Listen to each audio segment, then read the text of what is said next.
Bonjour les enfants. Bonjour maître. Aujourd'hui, nous allons voir une leçon de production écrite.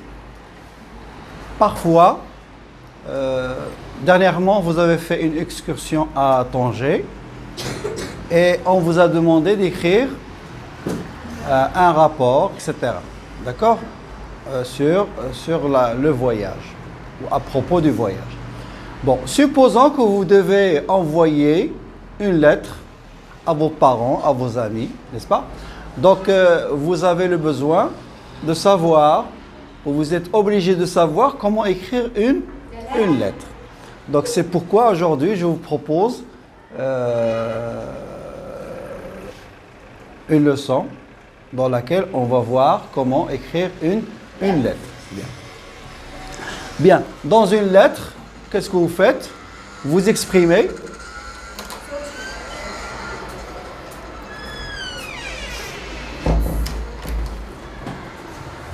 Donc, nous allons voir là la lettre.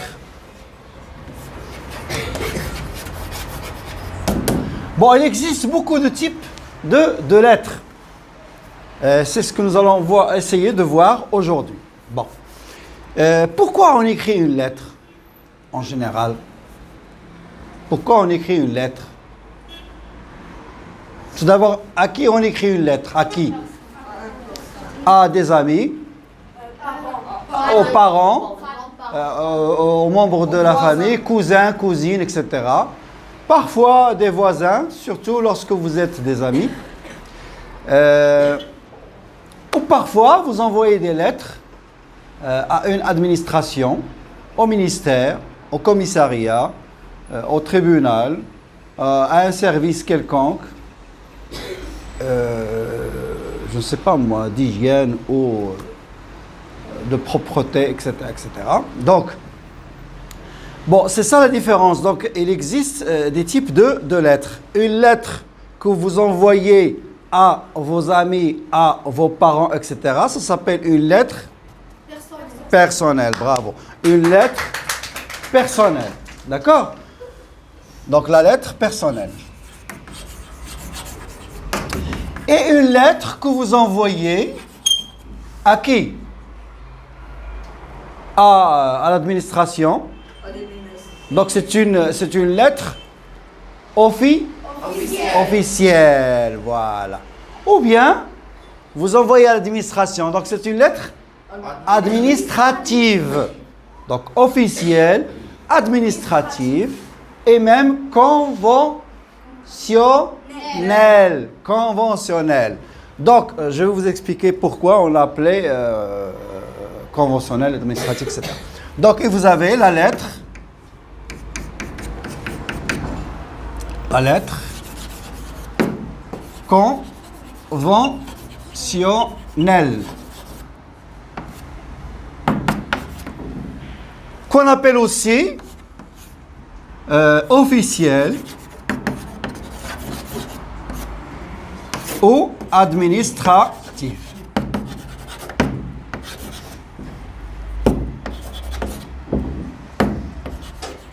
Bon, officiel, c'est le contraire de personnel.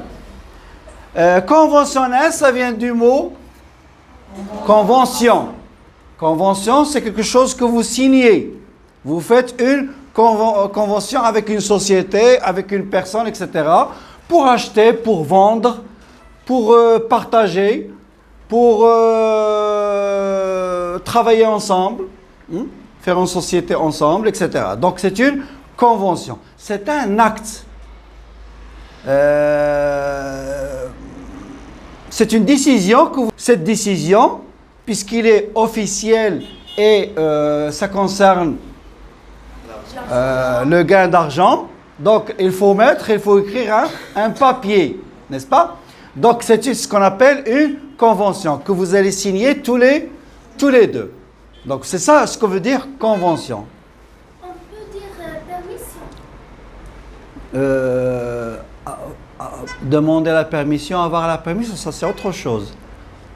On demande une permission, c'est lorsque vous voulez faire quelque chose et vous avez besoin d'une permission, d'une autorisation pour faire cette chose ou un projet, etc. Ça, c'est autre chose.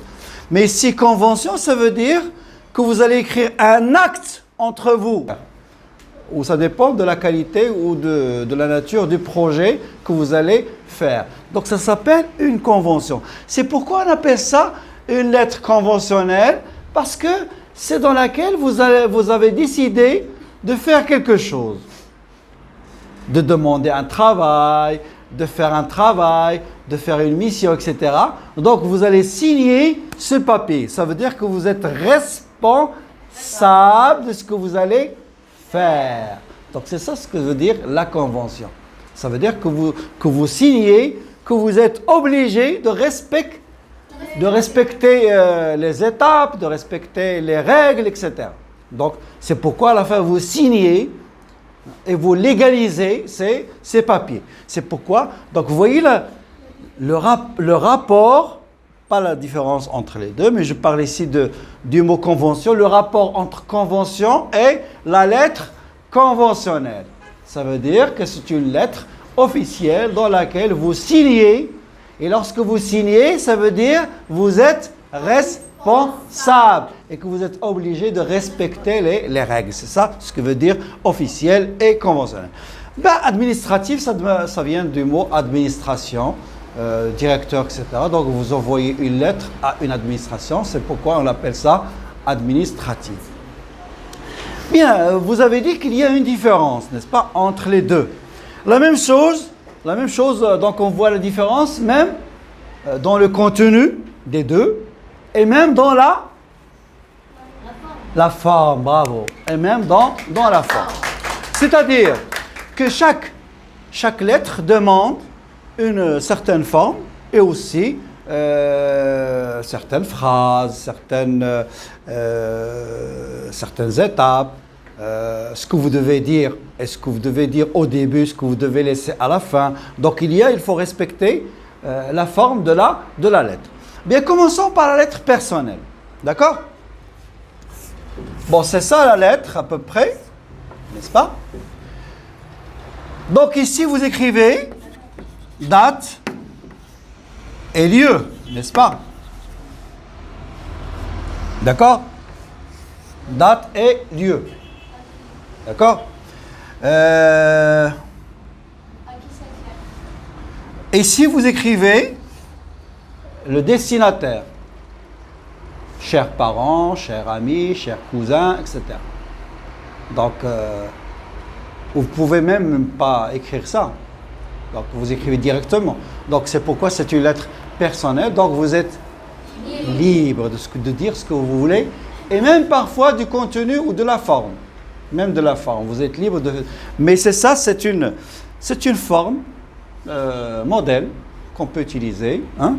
Mais vous êtes libre de dire ce que vous voulez. C'est contrairement à la lettre officielle qu'il faut respecter. Bon, ici, directement, la lettre, n'est-ce pas?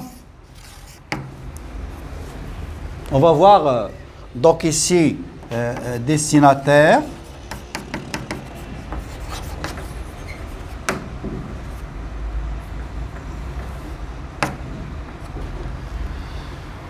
Bon, destinataire, ça vient du mot destination.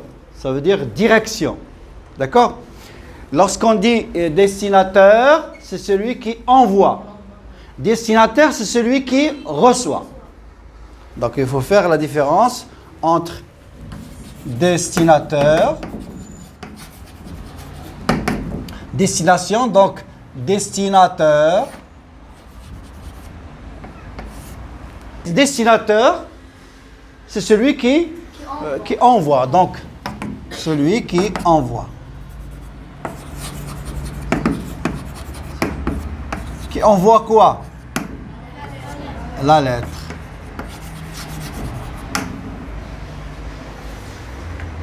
Et bien sûr, destinataire, c'est le récepteur. Hein? Non, ça n'existe pas, récepteur.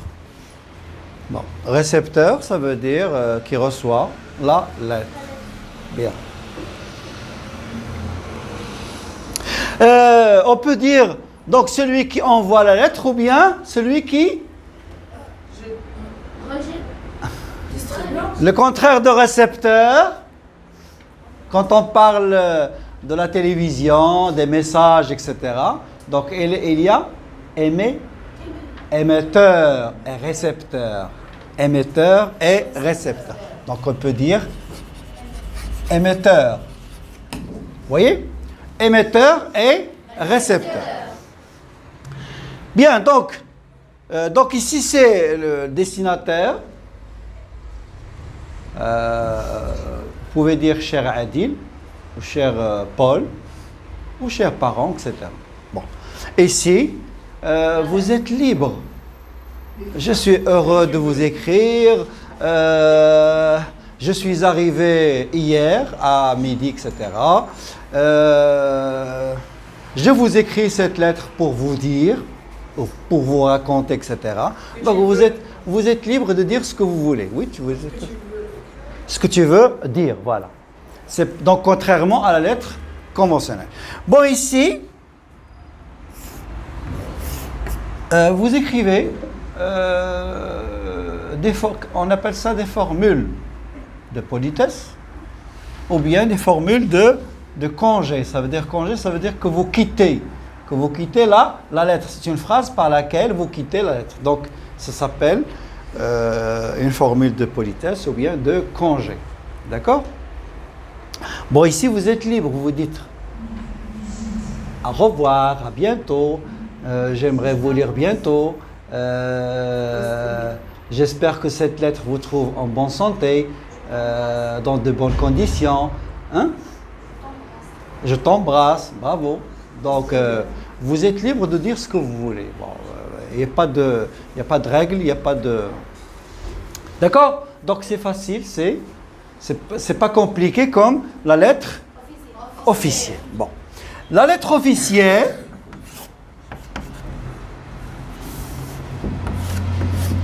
c'est tout à fait le contraire. Donc, même la forme, vous trouvez ici première partie, c'est toujours date et lieu. Donc, la même chose. D'accord? Ici, le destinataire, on l'écrit au milieu, à monsieur le directeur, hein? À monsieur le chef de service. On ne dit pas cher. Cher, c'est pour la lettre personnelle. D'accord? Ici, le juge ou bien le ministre n'est pas votre oncle, on n'est pas votre frère. Donc, vous n'allez pas lui dire cher ministre. Hein? Donc, on écrit seulement cher pour la famille, les amis, etc. Donc, ici, à monsieur le directeur, à monsieur, etc. Ici, vous écrivez objet. On écrit objet. Je ne sais pas pourquoi on a écrit objet. Objet, ça désigne table, vase, etc. Mais ici, objet, ça veut dire l'objectif. Très bien, l'objectif, voilà. Bien, bravo. Donc, l'objectif, ou bien le but pour lequel vous écrivez cette lettre. Donc, ici, vous allez écrire objet, deux points, ou bien sujet, si vous voulez. On n'écrit pas sujet, mais c'est comme si vous allez dire sujet, deux points. Pourquoi vous écrivez cette lettre. Donc, ici, vous écrivez, ça peut être, je ne sais pas moi, on va écrire ça, ici. Objet, demande d'emploi. Vous voulez avoir un emploi, vous écrivez demande d'emploi. D'accord? Vous envoyez une plainte, vous écrivez plainte. Ça vient du verbe plaindre. Ça veut dire que vous avez un problème et que vous envoyez cette lettre soit pour protester, pour protester. Vous dites que ce n'est pas possible, que vous avez fait ça, etc. Donc c'est ça le verbe protester. Ça veut dire que vous n'êtes pas content. Voilà. Donc vous écrivez à quelqu'un, vous lui dites qu'il faut réparer, réparer le défaut qu'il a fait ou le problème qu'il a fait. Bien, donc, plainte, par exemple, on vous a cassé la voiture, d'accord? Vous envoyez une plainte. Vous avez été volé par quelqu'un, vous envoyez une lettre. Vous avez un problème avec votre partenaire, celui avec lequel vous avez signé, vous envoyez une plainte. Hein? Ou même une lettre officielle dans laquelle vous voulez vous séparer. Vous dites à votre collègue, à votre partenaire, je ne suis pas content du travail, nous avons perdu beaucoup d'argent, donc je vous demande de nous séparer ou de vendre cette société, etc. Donc vous envoyez même... Donc ici, même si c'est votre partenaire, vous n'envoyez pas la lettre personnelle. Vous lui envoyez une lettre officielle. Parce que, comme nous avons dit, vous signez. Ça veut dire que ça devient officiel. Ça veut dire sinon, je vais écrire une plainte, je ne sais pas moi, à une administration, à la police, au tribunal, etc. Donc, c'est pourquoi la lettre doit être officielle. Bravo. Bon, ici, donc vous commencez la lettre. Parfois, vous partagez la lettre en deux.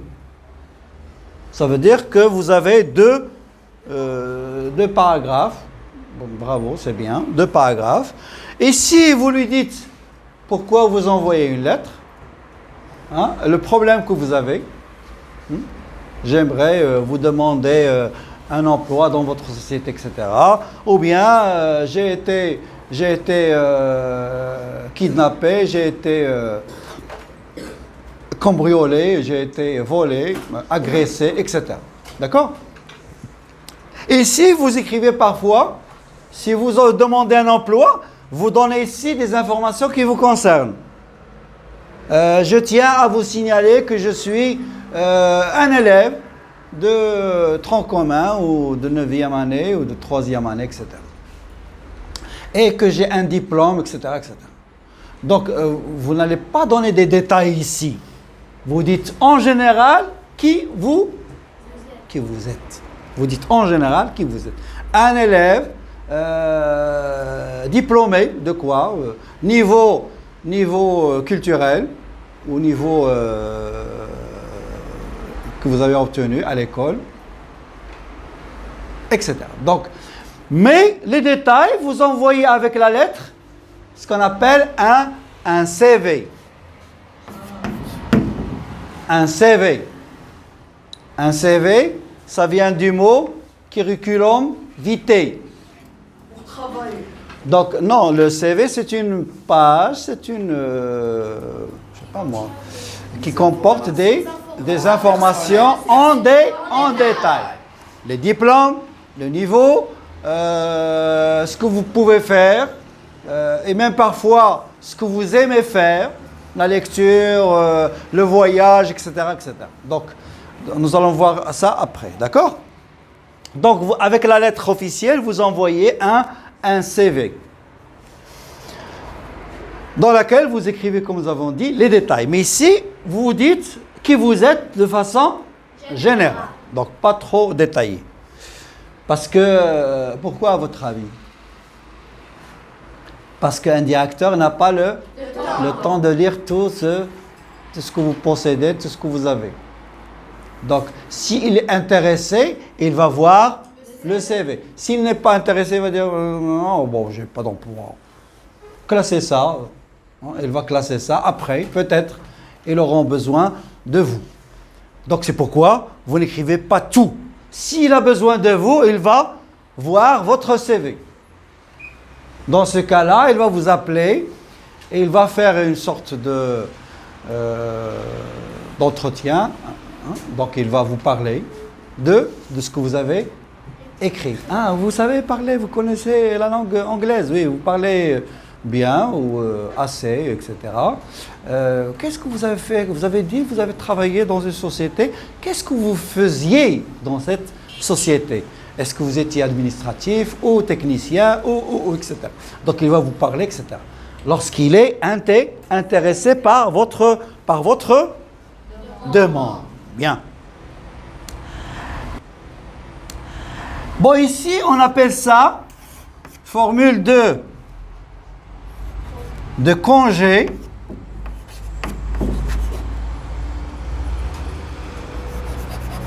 Formule de congé. Ou bien formule de... Avant on appelait ça formule de politesse. D'accord? Formule de politesse. Pourquoi on appelle ça formule de politesse? Et pourquoi formule de congé? Congé parce que vous allez quitter la lettre. Donc vous allez prendre congé. C'est comme si vous travaillez ou vous êtes dans une école et vous prenez un congé pour aller voyager, se reposer, etc. etc. Et congé aux formules de politesse, ça veut dire que vous êtes poli envers celui que vous allez écrire une phrase dans laquelle vous exprimez votre politesse, votre gratitude, vos remerciements, etc. Vous dites « Veuillez agréer, veuillez accepter, monsieur le directeur, tous mes respects, toutes mes salutations. J'espère que ma lettre, j'espère recevoir une réponse favorable de votre part, etc., etc. Donc, vous exprimez votre remerciement, votre gratitude et votre attente, parce que vous allez attendre la réponse. Vous exprimez aussi votre respect, parce que si vous ne respectez pas celui qui va vous embaucher, donc il ne va pas accepter. Donc, qu'est-ce qu'il va dire? Oh, ce monsieur, il veut un travail. Bah, il ne parle pas bien. Il ne m'a même pas dit bonjour. Il ne m'a même pas dit veuillez accepter, monsieur, mes respects, mes salutations, etc., etc. Donc, il va dire, bon, c'est quelqu'un qui n'est pas poli. Donc, c'est quelqu'un qui ne mérite pas de travailler avec nous. Donc, c'est pourquoi on appelait ça formule de politesse. Ça veut dire que vous êtes poli, que vous savez parler avec les gens, avec respect. D'accord? Oui? Une question? Dans la lettre administrative, on dit bonjour. Non, bonjour, on le dit ici. Bon, j'ai dit ici, il faut respecter. C'est comme si vous écrivez à quelqu'un de bien placé, donc que vous ne connaissez pas. Bon, quand est-ce qu'on dit bonjour à quelqu'un? Lorsque vous croisez quelqu'un dans la rue, oralement, lorsque vous connaissez un voisin, etc., vos parents, vous dites bonjour, ça va? Parce que ça veut dire que vous êtes des amis, que vous êtes des amis. Vous avez compris, donc il ne faut pas dire bonjour à votre futur directeur tant que vous ne le connaissez pas. Donc lorsque vous allez travailler avec lui, donc dans ce cas-là, vous allez le rencontrer dans le couloir, à l'ascenseur, etc. Vous lui dites bonjour monsieur. Mais si dans une lettre, vous dites c'est ça. Vous dites une formule de politesse, ça veut dire veuillez accepter, veuillez respecter, parce que vous ne le connaissez pas. Donc, bon, c'est ça la différence. Oui, très bien. D'autres questions? Oui? Maître, parfois, on peut dire que la lettre conventionnelle est une contrat. Est un contrat, bah, c'est ça, convention. Bon, ce n'est pas elle-même. Oui, c'est très bien. Parce que vous signez ce que vous allez dire. Ça veut dire que ce que vous allez dire, que vous avez le niveau baccalauréat, que vous savez parler français, anglais, etc. Donc vous êtes responsable de ce que vous dites. Donc ça devient un acte officiel. Bravo. Donc c'est une sorte de... C'est pourquoi on appelle ça conventionnel. Parce qu'il comporte convention ou bien acte. Bravo. D'autres questions? Bien, alors donc on va essayer d'écrire une lettre ensemble, d'accord? Je vous laisse 10 minutes pour essayer, que chacun va essayer d'écrire une lettre. Donc vous choisissez, donc vous avez ici la forme, vous allez écrire une lettre personnelle d'abord. Vous avez ici la forme. Nous avons dit lieu et date. C'est très facile. Lieu et date.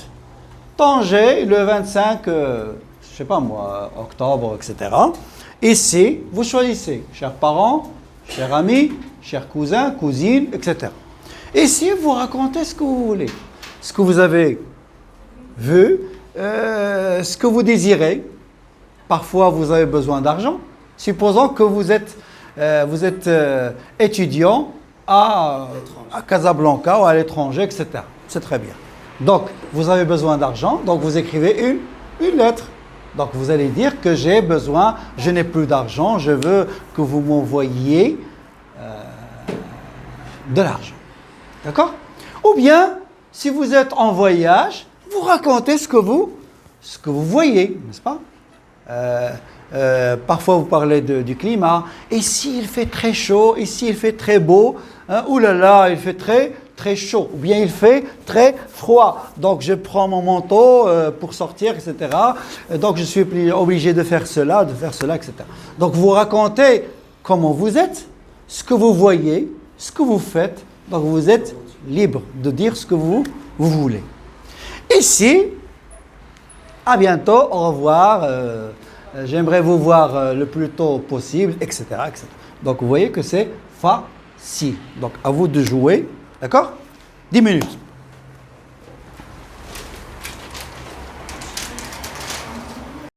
Alors, on va essayer d'écrire une lettre personnelle. D'accord? Par quoi nous allons commencer? Par, nous avons dit? Voilà. Vous êtes où? Vous êtes à Rabat. À Paris, par exemple. Hein? Paris, virgule, le 5 septembre 2022. D'accord? Donc, vous écrivez à qui? Oui, chers parents, d'accord. Chers parents.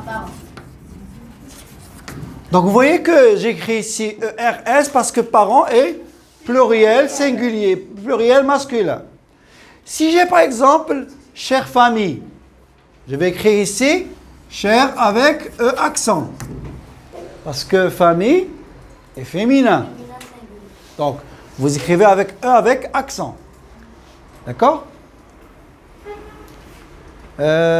Si vous écrivez cher ami, ami avec E, donc vous écrivez bien. Si vous écrivez cher ami avec S, vous devez ajouter un S.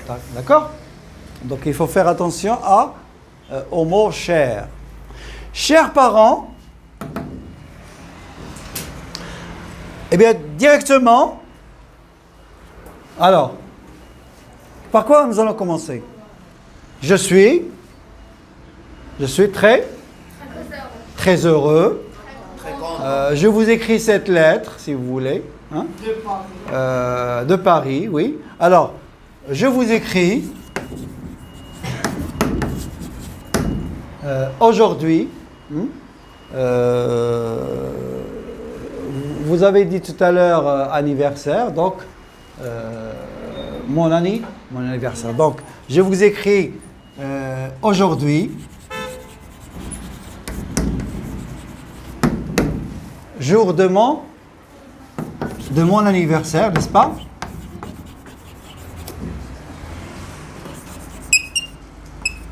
Ou bien jour de votre anniversaire. Donc ça dépend de ce que vous voulez dire. Jour. Si vous dites votre, ça veut dire chers parents. Donc il s'agit de votre père. Donc jour de l'anniversaire. Jour de l'anniversaire de qui?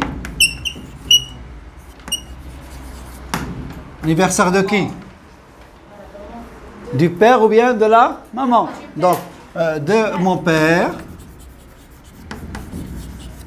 Pourquoi? Pour lui souhaiter joyeux anniversaire. Donc, pour lui souhaiter. Donc je vous ai dit tout à l'heure, vous êtes libre de dire ce que vous voulez. Que ce soit, il s'agit ici d'une occasion, le jour de l'anniversaire de votre père, ou bien tout simplement, vous êtes en train de raconter ce que vous voyez. Comment est la ville, propreté, immeubles, des villas, une belle plage, etc. Tout ce que vous voyez. Ou bien tout simplement, vous pouvez leur raconter vos problèmes. Quels sont les problèmes que vous avez rencontrés? Vous n'avez pas assez d'argent, vous avez besoin de quelque chose, vêtements, etc. Vous rencontrez des problèmes dans votre travail, avec vos collègues, ou bien vous êtes heureux dans votre travail. Donc ça dépend de ce que vous voulez. Ça dépend aussi du sujet qu'on vous a demandé. D'accord? Donc toujours, ça dépend du sujet. Par exemple, je vous dis, écrivez une lettre dans laquelle vous exprimez votre point de vue. Par exemple, et nous avons déjà vu en communication exprimer un avis, un jugement favorable. Donc ici, vous allez dire, je pense que vivre loin de ses parents est très difficile, et ça demande, etc. Donc vous donnez votre point de vue. Ou bien tout simplement, vous écrivez une lettre dans laquelle vous exprimez est-ce que vous êtes pour ou contre. Nous avons dit, nous avons vu l'œuvre de Guy de Maupassant, Auchan. Est-ce que vous êtes pour ou contre? Quoi? L'adoption, voilà, bravo. L'adoption. Vous êtes libre de dire ce que ça dépend de. Vous n'êtes pas libre de dire n'importe quoi. Donc ça dépend. Si vous écrivez une lettre comme ça, on ne vous a pas demandé d'écrire quelque chose, vous écrivez, vous êtes libre de dire. Mais si on vous donne un sujet, à l'examen, écrivez une lettre. Donc il faut faire attention. Bon, quoi? Que vous êtes libre de dire ce que vous voulez et d'écrire ce qu'on vous a demandé d'écrire. Écrivez une lettre dans laquelle vous exprimez est-ce que vous êtes pour ou contre l'adoption d'un garçon ou d'une fille, etc. Écrivez une lettre dans laquelle vous exprimez ce que vous êtes, de donner votre avis sur votre ville, sur la pollution, à propos du coronavirus, par exemple, etc., etc. Donc, ça dépend du sujet qu'on vous a demandé d'écrire. Alors, pour lui souhaiter joyeux anniversaire.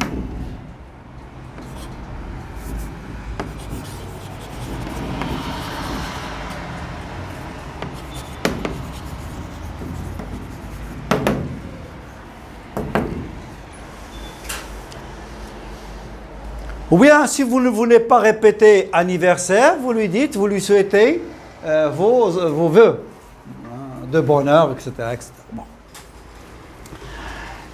Et si vous êtes, ça dépend de ce que vous voulez dire, comme nous avons dit, vous pouvez dire, par exemple, que vous avez quoi? Que vous êtes, vous êtes heureux. Hein? On n'a pas écrit au début, vous pouvez le dire ici. Hein? Je suis très heureux. Où ça? Ici. Hein? À Paris. Bon, est-ce que vous n'avez pas de problème? Si vous n'avez pas de problème, d'accord? Si vous avez des problèmes, vous le dites. Je suis très heureux à Paris. Seulement, vous avez des problèmes. Mais j'ai besoin. Alors, mais j'ai besoin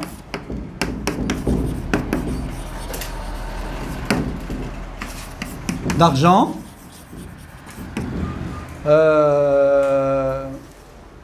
pour payer le loyer, etc. Donc, hein? Pour acheter des vêtements, des livres, etc. Vous pouvez pour le loyer et de quoi acheter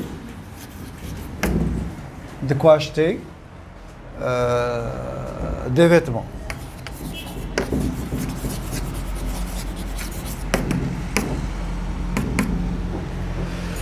D'accord? Pour payer le loyer. Pour le loyer. Alors, pour payer le loyer et de quoi acheter, ou bien acheter des vêtements. D'accord? Oui, nous espérons que Bonne santé. vous aimerez le cadeau que je vous ai acheté, par exemple. Hein? Oui? Ou j'espère que vous êtes en bonne santé. Mhm. J'espère que vous reçoyez, Que vous receviez, j'espère que vous recevrez. que vous recevrez cette lettre en bonne santé. Oui. Que cette lettre vous trouve Trouvera. dans de bonnes conditions, en bonne santé, etc. Je te souhaite le bonheur dans ta vie. Je vous souhaite le bonheur dans votre vie, oui. J'espère que vous allez bien. J'espère que vous allez bien. Oui. J'espère que vous allez. Hein, j'espère que. Il ne faut pas être égoïste. Vous écrivez seulement pour demander l'argent. Il faut écrire pour leur souhaiter d'être en bonne santé et vous demander s'ils vont bien. Donc j'espère que vous allez bien. Quoi? Et réaliser votre rêve. Et réaliser tous vos rêves, oui. Oui, vous pouvez l'ajouter si vous voulez. Et que vous réaliserez tous vos rêves. C'est tout? Eh bien, c'est tout. Il faut écrire le minimum. Il faut que la lettre soit bien écrite, mais il ne faut pas trop dire, trop parler, parce que vous allez commettre des erreurs. Donc, il vaut mieux écrire une lettre simple, facile, avec des phrases faciles. Donc, évitez d'employer l'oral. Ou bien de traduire d'une langue à une autre. Par exemple, tout à l'heure, j'ai corrigé à votre collègue, je ne sais pas qui, je lui ai dit que en arabe, on commence par moi. Moi et mes amis. D'accord? Mais en français, on ne commence pas par moi. Mes amis et moi. Donc, il faut faire la différence entre, et même entre l'anglais et le français. Donc, toujours, chaque langue utilise une certaine façon d'expression ou d'écriture, etc. Eh bien, donc on va compléter par formule de congé, etc. Qu'est-ce qu'on va dire? J'espère bien vous voir très bientôt. Oui, très bien. Je t'embrasse, à bientôt. Je t'embrasse et à bientôt. Oui, je vous embrasse, parce que les parents. D'accord? Je vous embrasse et à bientôt.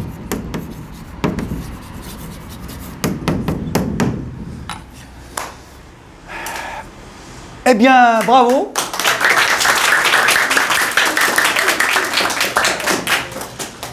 La prochaine fois, nous allons écrire la lettre conventionnelle.